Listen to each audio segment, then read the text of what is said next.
Menurut Bapak, di era pandemi saat ini, jenis olahraga apa sih Pak yang paling cocok dilakukan di rumah?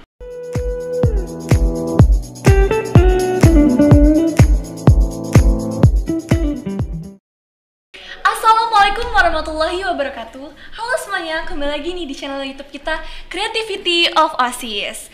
Hari ini aku selaku MC mau memperkenalkan diri dulu nih. Halo, namaku Salsa Delicia dari kelas 10 Analisis Pengujian Laboratorium 4. Nah, hari ini kita akan ngebahas tentang kesehatan dan olahraga di era pandemi COVID-19. Nah, udah pada tahu kan, di era pandemi saat ini semua kegiatan itu kita lakukan secara online. Dan bisa juga dilakukan secara offline, tetapi tetap mematuhi protokol kesehatan. Nah, di depan aku ini ada narasumber yang lebih mengerti dan lebih paham nih. Dan mungkin banyak yang belum kenal. Pak, bisa tolong perkenalkan diri dulu, Pak? Kalau yang kelas 11 sama kelas 10 kayaknya, kelas 12 kayaknya udah kenal deh. Kalau kelas 10 mungkin masih ada asing yang ya, udah Pak kenal, ya? tapi saya yang banyak belum kenal sama anak-anaknya ini. Oke, halo semuanya. Saya Aditya. Saya ngajar di SMTI di bidang studi pendidikan jasmani, olahraga dan kesehatan. Itu Bapak ngajar kelas berapa aja, Pak? Kelas Saya 10, 11, kebetulan 12? ngajar kelas 10 semuanya. 10 semuanya. Kelas 11 hanya dapat tahun ajaran ini dapat anak APL. Oke. Yang KI Pak Triwibowo. Jadi buat adik-adik yang mau masuk nih nanti ketemu sama Pak Adit ya. Oke. Langsung ke topiknya nih, Pak. Boleh. Oke. Sebelumnya Bapak bisa memberitahu nggak, Pak, ke adik-adik yang baru masuk ini ada olahraga apa aja yang ada di SMT ini, Pak? Olahraga itu maksudnya apa nih? Ekskulnya Ekskul, kan? iya, jenis olahraga atau atletik Oke. atau sebagainya, Pak. Ya, kalau ekskul sendiri, ini ekskul ya. Ekskul itu artinya yang terdaftar resmi di sekolah ya. Iya, Itu ada dua kalau nggak salah, ada futsal sama ada taekwondo. Ya. Ini saya nggak tahu nih bener nggak ya, anak-anak OSIS yang sana udah ganti. Kalau setahu saya sih ada dua itu yang terdaftar resmi sebagai ekstrakurikuler ya. Artinya kalau terdaftar resmi itu artinya ada pembinanya, kemudian ada anggarannya gitu. Tetapi kebetulan ini cerita dulu ya, zaman saya masih di kesiswaan, saya memegang di kesiswaan, saya berharap sih anak-anak membuat komunitas-komunitas. Nah, kalau komunitas beda dengan ekskul. Kalau ekskul tadi resmi ya, dibiayai oleh sekolah, ada program kerjanya, ada pembinanya. Tapi kalau komunitas ini bebas. Ya, anak-anak yang punya kegemaran. Berarti ini anak-anak yang punya kegemaran yang sama ya, kemudian membangun sebuah komitmen bersama komunitas. Namanya bulu tangkis nih. Dulu pernah ada yang namanya komunitas bulu tangkis nih, Mbak. Jadi mereka latihan, cari gedung ya, kemudian nanti dari sekolah membantu mensupport dari sewa gedung. Tapi sifatnya subsidi ya, bukan full. Namanya kalau sewa gedungnya sebulan itu 500.000 ya, kita ya subsidi separuhnya 200.000 atau 250 gitu paling. Jadi itu komunitas. Kalau komunitas tahu saya baru ada bulu tangkis sih, tapi nggak tahu nih masih jalan atau enggak nih ya. Terus waktu itu ada juga silat ya, pencak silat. Kemudian ada yang masuk waktu itu perguruannya Merpati Putih ya. Saya memang mendorong karena kebetulan untuk membuat ekskul ini kan nggak gampang ya, harus ada pembinanya. Kalau ada pembina, pelatih. Kalau pembina sih gampang, kita tinggal cari guru-guru ya. Tapi kalau pelatih ini kan kita harus hire dari luar, terus nanti kita harus nyiapin budget anggaran untuk menggajinya, kan juga nggak gampang gitu. Nah, akhirnya saya mendorong anak-anak untuk membuat komunitas. Silakan buat komunitas, cari pelatih sendiri dari luar, biaya untuk sewa pelatih dan lain sebagainya silakan kalian sum-suman, iuran lah gitu seikhlasnya. Setelah itu nanti kalau ada sesuatu hal seperti alat yang harus dipakai, seperti kalau silat itu ada apa ya, alat-alat seperti bambu golok gitu, Pak. ya, toya, terus kemudian apa lagi tuh, golok, itu nanti bisa diajukan ke sekolah. Kebetulan saya punya anggaran di pembelian alat-alat olahraga, Mbak, karena saya guru olahraga, jadi saya tumpangkan di situ. Jadi seolah-olah saya beli untuk ngajar, tetapi saya berikan kepada komunitas. Tapi ya terakhir kemarin nggak tahu tuh sudah di ACC atau belum, saya malah nggak ngerti, saya nggak mantau. Jadi itu, terus terakhir ini saya lagi bentuk komunitas atletik. Kebetulan saya sekarang kan menjadi pengurus atletik Kota Bandar Lampung. Jadi saya berharap anak-anak SMTI yang belum terbina di eskul ya futsal atau taekwondo atau eskul-eskul yang lain yang pengen berlatih atletik, karena atletik ini sebenarnya unik Mbak. Jadi semua cabang olahraga itu bisa ngikut ya. Jadi anak-anak walaupun punya basicnya taekwondo, punya basicnya Bisa ke futsal, atletik ya, ya Pak, ya? bisa ikut karena kan atletik ini kan induk dari semua Cabang cabang olahraga. olahraga. Betul.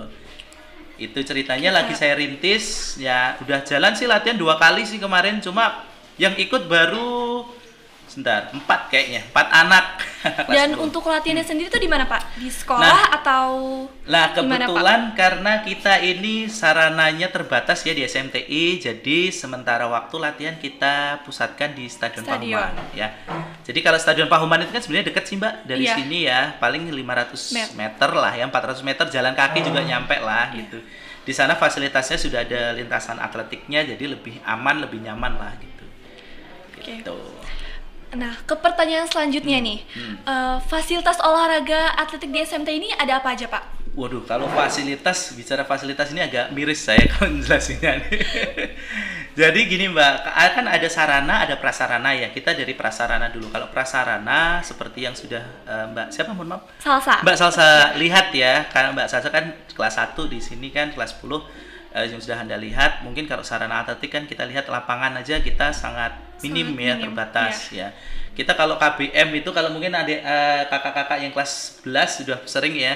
Kalau kita KBM olahraga itu selalu keluar, kalau nggak ke Taman Gajah atau ke Stadion Pahuman. Ya. Jadi kalau untuk prasarana sendiri kita sangat minim Masih ya, kurang hampir ya, Pak, ya? dikatakan tidak ada untuk yang atletik ya ataupun cabang olahraga yang lain. Ada juga tenis meja. Tapi saya nggak tahu nih masih utuh apa enggak itu meja tenis meja itu. Meja apa pingpong itu di belakang itu. Nah, itu kalau prasarana itu. Tapi kalau sarana kita alhamdulillah sih kalau untuk olahraga, untuk atletik sendiri itu kita sudah ada sih beberapa alat-alat seperti peluru, kemudian cakram ya. Jadi kan rata-rata kalau atletik itu selain lari kan juga lempar Mbak, sama lompat ya. Kalau lompat kan memang harus pakai busa dan lain sebagainya, itu ya harus ke stadion. Gitu. Jadi kalau yang lain-lain sih insya Allah ada sih kalau atletik. Karena kenapa saya ngambil atletik, karena atletik itu peralatan juga nggak terlalu banyak gitu. Jadi bisa Anda tinggal datang tanpa hanya membawa baju saja sudah bisa latihan gitu loh, nggak harus bawa masing-masing. Itu. Oke Pak, biasanya lomba olahraga ataupun atletik di masa pandemi ini ada atau tidak Pak? Oke, yang kemarin terakhir itu 2 minggu yang lalu itu ada anak kita yang ikut di kejuaraan daerah atletik. Itu Mas Rasid kemarin cabang lempar lembing, alhamdulillah dapat juara 3. Itu baru pertama kalinya diselenggarakan selama pandemi. Satu tahun setengah pandemi ini baru kemarin itu Mbak. Ya.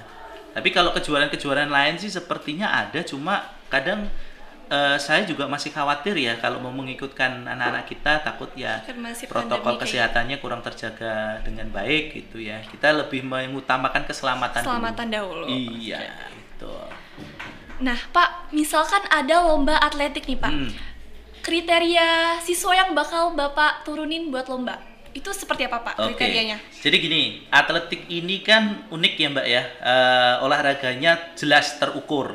Beda dengan cabur lain, kalau futsal, kemudian taekwondo, kemudian kita kan nggak tahu nih kekuatan lawan sebesar apa ya kan. Kalau sepak bola nih, kita nggak tahu nih, mungkin yang juara bertahan atau juara tahun lalu belum tentu main tahun ini bisa lebih bagus gitu, karena formasi ramuan pemainnya kita juga nggak tahu ya kan.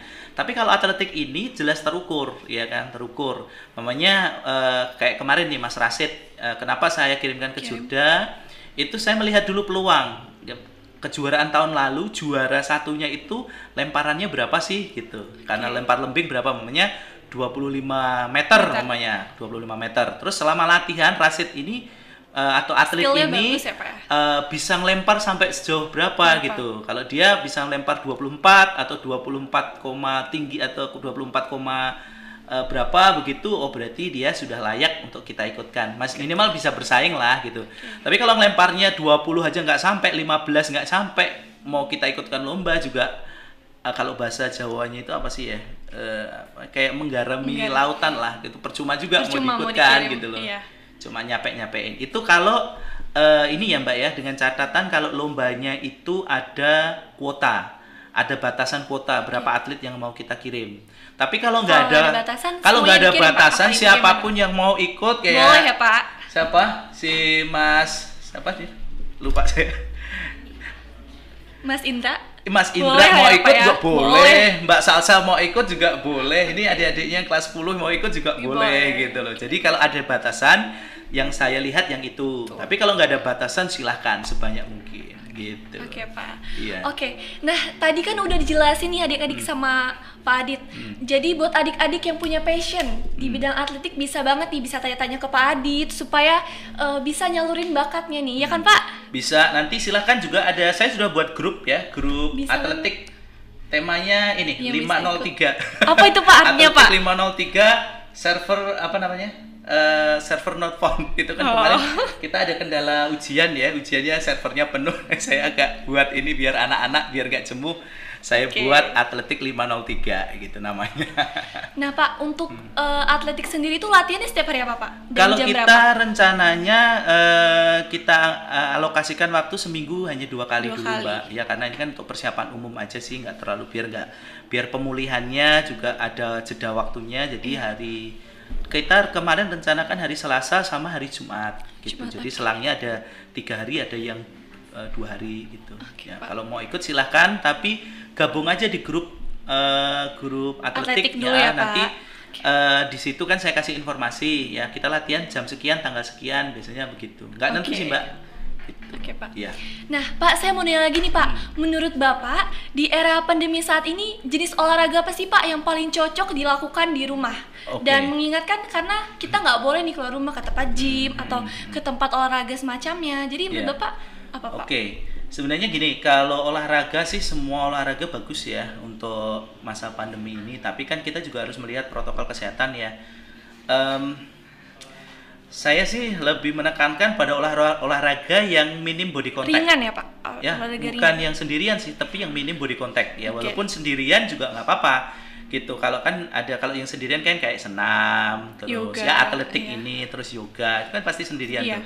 Tapi kalau memang kita itu tipikalnya adalah orang yang sosialnya tinggi, yang harus berkomunikasi dengan orang, ya paling ya saya sarankan yang minim body contact ya. Kalau Oke. yang full body contact itu kayak futsal, Futsal, sepak bertemu orang bola, banyak, itu iya. kan bisa jadi kita bisa Terpapar, bersentuhan fisik iya. dengan ini kan. Tapi kalau yang non body contact seperti ya bulu tangkis kan juga ada jeda. Ada jarak, iya. Betul. Terus tenis, olahraga-olahraga yang pakai net itu kan juga apa namanya bisa kita gunakan ya. Tapi nggak harus olahraga sendirian juga enggak Nggak. gitu.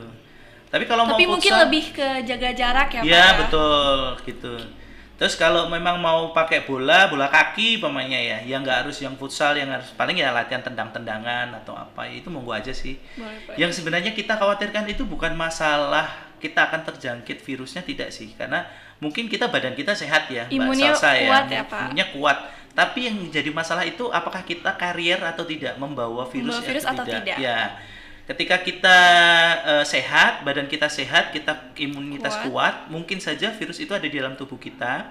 Kita bisa tularkan ke orang-orang Orang di lain, rumah, iya. gitu. Yang jadi masalah apakah di rumah kita ini ada orang-orang yang rentan dengan COVID, COVID, gitu. apalagi orang-orang yang sudah Iya, berumur ya, yang Pak. sudah berumur, punya penyakit penyerta. Nah, itu yang perlu diperhatikan bagi adik-adik, anak-anak sekalian yang ingin berolahraga. Sebenarnya nggak masalah, olahraga itu masalah ya, bagus Pak. kok untuk meningkatkan imunitas gitu, untuk meningkatkan kekebalan tubuh, itu sangat bagus gitu.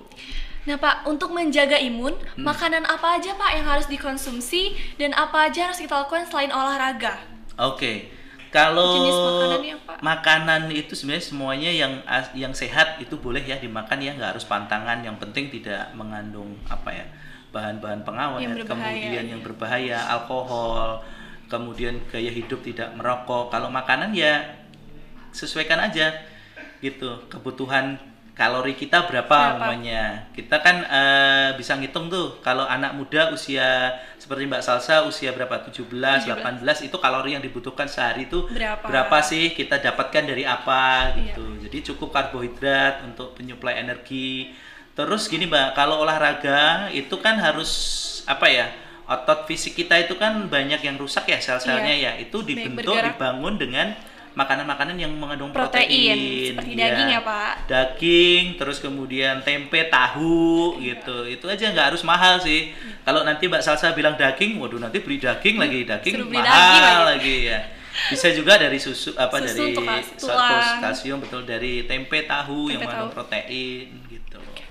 Itu Mbak Salsa. Oke Pak, kan sekarang nih banyak banget ya Pak remaja yang nongkrong atau keluar ngerjain tugas bareng. Nah pendapat Bapak gimana Pak? Kan karena itu masih di era pandemi COVID gitu Pak. Kalau nongkrongnya ya itu tadi Mbak ya, sebenarnya Mbak Salsa, saya sih nggak melarang ya anak beraktivitas di luar ya. Saya juga kebetulan saya wali kelas ya di kelas K4, saya juga sampaikan silakan kalau mau ada kegiatan kerja kelompok, kemudian ada kegiatan apa yang bersama-sama silahkan, tapi dengan catatan mematuhi protokol kesehatan ya, menggunakan masker ya, menjaga jarak ya, Pak. Terus juga yang tadinya mungkin kalau kerja kelompoknya itu harus banyak orang ya, ini dibatasin lah, jangan terlalu banyak. Terus dilihat juga Mbak ininya, kita beraktivitasnya di mana, itu juga perlu diperhatikan. Kalau di luar di tempat terbuka itu silahkan, tapi kalau tempat tertutup seperti ini ya, seperti ini yang jaraknya tidak terlalu luas ya, dibatasi ya, dibatasi. Itu tadi yang kita khawatirkan, bukan masalah nanti nular ke kitanya gitu loh, bukan terjangkit ke kitanya. Mungkin kalau anak-anak usia seperti Mbak Salsa mungkin imunnya mungkin masih kuat ya Pak. Kuat ya. Kemudian kasus-kasus yang terjadi juga jarang sih menimpa remaja gitu ya. Yang paling banyak itu biasanya orang-orang yang sudah lanjut usia sama yang punya penyakit penyerta. Nah itu yang jadi pertanyaan itu adalah di rumah adik-adik sekalian, anak-anak sekalian itu ada nggak orang-orang yang rentan? Kalau ada ya harus jaga-jaga gitu. Nah terus apa Pak yang harus kita lakukan setelah melakukan kegiatan di luar agar tetap sehat? Apa yang pasti kan kita berinteraksi dengan orang-orang tuh Pak. Nah yang paling penting setelah keluar rumah apapun itu ya, selalu cuci tangan ya, kemudian baju yang habis kita pakai langsung dicuci ya Pak, dicuci ya sebelum berinteraksi dengan siapapun. Mandi dulu. Apalagi yang bagus kalau mandi juga boleh. Apalagi kalau yang di rumah ada adik kecil, ada anak-anak yang usia masih balita ya, atau orang tua yang sudah rentan gitu. Kalau bisa jangan kontak dulu dengan mereka, begitu pulang dari luar seperti hari langsung ini nih ya, Mbak Salsa dan kawan-kawan habis dari kegiatan nih, terus kemudian sampai di rumah jangan dulu ya nanti salaman dengan orang tua ya, saya hello aja dulu gitu. Terus setelah itu mandi, ganti baju semuanya dicuci, udah bersih baru cium tangan atau gimana, atau atau makan atau berinteraksi dengan keluarga yang lain. Nah Pak, saya lihat di banyak berita tuh katanya nanti tuh mau masuk sekolah. Sekolah ya? Iya. Nah, menurut Bapak protokol kesehatan dari sekolah maupun dari kita bagaimana Pak? Jadi gini Mbak, kita masih menunggu surat edaran dari Menteri Pendidikan, Kebudayaan, Riset, dan Teknologi ini. Sekarang namanya Kemendikbudristekdikti ya. Jadi masih menunggu surat edaran. Yang jelas kalau sesuai dengan protokol kesehatan yang sebenarnya itu di 3 bulan pertama tatap muka itu siswa memang tidak diberikan kesempatan untuk melakukan aktivitas di luar kelas selain belajar mengajar. Jadi begitu Mbak Salsa nanti datang, kemudian dicek suhu, cuci tangan, pakai masker, pakai APD dan sebagainya, langsung masuk ke kelas. Berarti kantin tutup ya Pak?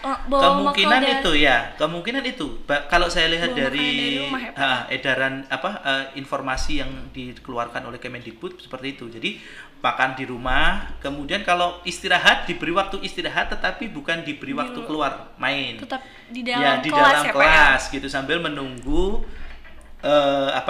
jam belajar selanjutnya datang gitu. Jadi namanya jam pertama, jam kedua pelajarannya matematika namanya. Nanti habis itu disambung IPA. Nanti menunggu itu jadi anak-anak tidak lagi di keluar tapi di kelas gitu. Kemungkinan seperti itu. Nah, Tapi nanti prakteknya bagaimana saya kurang tahu. Gitu. Nah Pak, untuk siswa-siswa yang nanti kalau jadi masuk itu diperlukan surat sehat atau Pak? Atau diperlukan surat bebas COVID? Surat keterangan ini ya bebas COVID. Jadi gini Mbak, ini juga itu diperlukan atau tidak Pak? Ini juga ya sebenarnya. Karena gini, ini bisa jadi mamanya nih Mbak Salsa hari ini tes swab nih di poliklinik nih ya. Oke, hasilnya hari itu negatif, ya kan? Iya, tapi tidak menjamin besok Mbak Salsa tidak ketularan, gitu loh. Jadi memang gimana ya? Kan sekarang kalau pepergian, makanya surat keterangan bebas tes itu, bebas swab itu kemungkinan hanya berlaku hanya waktu tertentu saja, gitu loh. Tidak masa setiap hari mau masuk ke. Kalau di Jakarta itu ada suatu kantor yang kalau mau masuk ke kantor itu setiap mau masuk di tes swab sebelum hasilnya keluar belum boleh masuk. Itu ada di Jakarta di salah satu kantor di swasta ya. Tapi kalau bayangkan Mbak Salsa kalau setiap hari anak-anak mau di swab mau masuk sekolah itu berapa biaya yang harus dikeluarkan gitu. Tapi yang paling penting di sini adalah yaitu tadi protokol kesehatan saja yang diterapkan gitu kan, menggunakan masker itu sebenarnya kan bukan untuk melindungi kita saja tetapi melindungi orang lain juga, gitu. Iya. Jadi kalau saya rasa sih kalau mau di tes swab ya mungkin Mbak Salsa tes hari ini itu tadi ketika nanti hari ini dinyatakan negatif belum tentu besok Mbak Salsanya nggak akan ketularan juga, gitu loh. Gitu. Jadi sebaiknya yang penting kalau kita merasakan nih buat nanti adik-adik atau teman-teman atau siswa baru nih atau yang akan nanti kalau jadi masuk ketika kita memiliki sudah mulai gejala agak demam, meriang itu sebaiknya sudah izin aja, iya tidak perlu masuk atau mengikuti kegiatan belajar dari rumah. Daring ya Pak. Daring. Ya. Nah Pak, kalau misalkan jadi masuk nih Pak, itu semua siswa langsung masuk atau bergantian atau ya kalau sesuai dengan peraturan Menteri Pendidikan dan Kebudayaan itu memang ya itu tadi Mbak 3 bulan pertama itu uji coba sistemnya hybrid ya, jadi 50%, bisa jadi 50, bisa jadi 25, bisa jadi 50%-nya tatap muka di sekolah, 50-nya dari rumah lewat online. Nanti tinggal ditukar gitu.